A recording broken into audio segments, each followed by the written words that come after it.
First of all, what an afternoon, what an evening. So welcome, White Sox fans. Thank you all for showing up for Ozzie today. And then let's also recognize all the people that are White Sox legends, greats, not you, Mark, the rest of them here, that gave their time, energy, money, everything to come here for Ozzie. Can we give these guys a round of applause? They're all here today, please.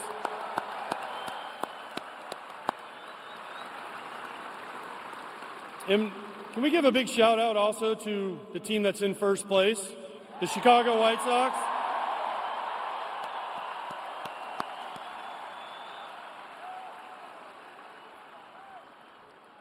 First of all, I want to thank the White Sox organization and the Guillen family for asking me to be part of such a special day.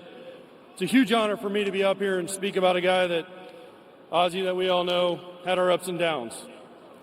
People always ask me what it was like to play for Ozzie. My answer was always pretty simple. Ozzie said about me, when you play against him, you hate him. When you play with him, you hate him a little less. Okay.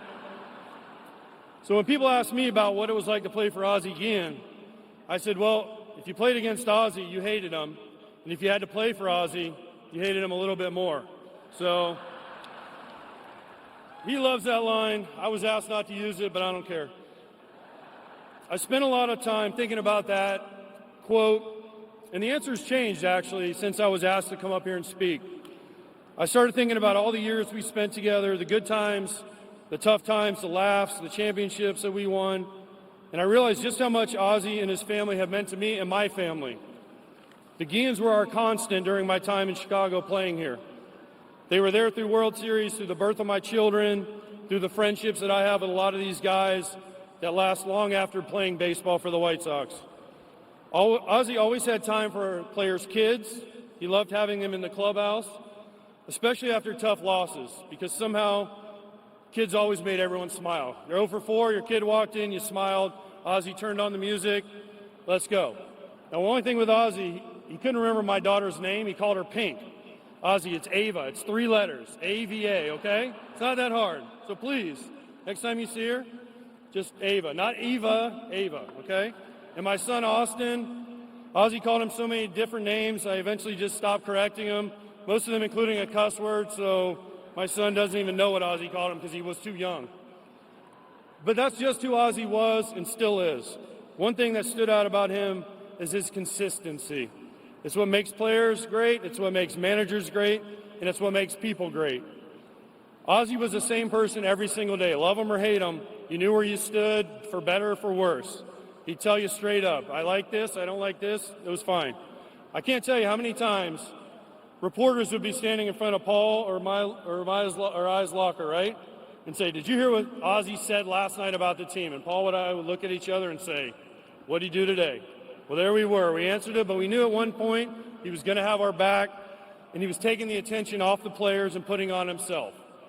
That was his way of protecting us, and more often than not, it worked for us. It was never boring around the cell. Yes, I still call it the cell when Ozzie was managing. He believed in us, he expected us to win, and he always had our backs. That's why he was one of the best managers in baseball. And let's not forget, he also won the Rookie of the Year, so he wasn't a terrible player, although if you listen to him, you'd think he was awful.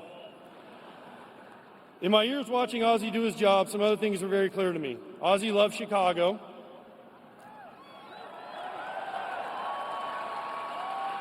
He loved the White Sox fans. He was always looking at them in the dugout, so. He loved baseball. He loves his family. But most of all, he loved wearing the White Sox uniform. So today, after a lot of reflection, looking back, my answer to that question about Ozzie is a little bit different. If you played against Ozzie, you probably hated him. But if you played for Ozzie, you actually loved him. So Ozzie, thank you for the unforgettable years. It was an honor and a privilege to play for you.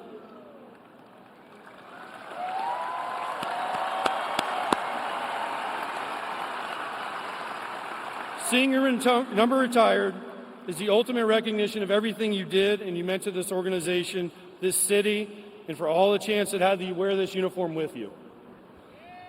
So now, as I've said, it's about time. We get to see number 13 right up there, hang on the south side forever. I love you, Ozzie. Congratulations.